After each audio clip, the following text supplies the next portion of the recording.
تمہیں چائے بنانے میں کتنی دیر لگے گی؟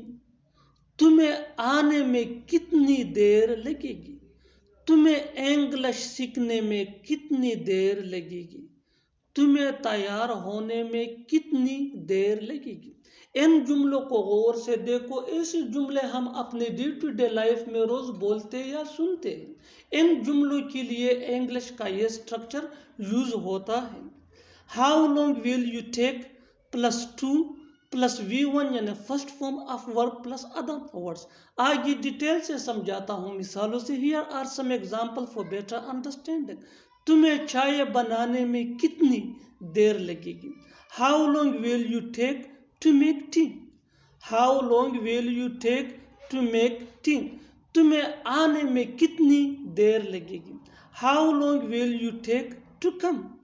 How long will you take to come? آپ بھی تھوڑی سی محنت کر کے ان چھوٹے چھوٹے سے اسٹرکچر کی مدد سے انگریزی زبان سیکھ سکتے ہیں. تمہیں انگلش سیکھنے میں کتنی دیر لگے گی؟ How long will you take to learn English?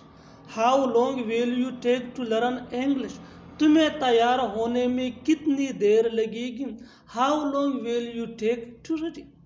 How long will you take to ready? اور آخر میں یہ سینٹنس آپ کے لیے کامنٹ سیشن میں اس کا جواب ضرور دینا.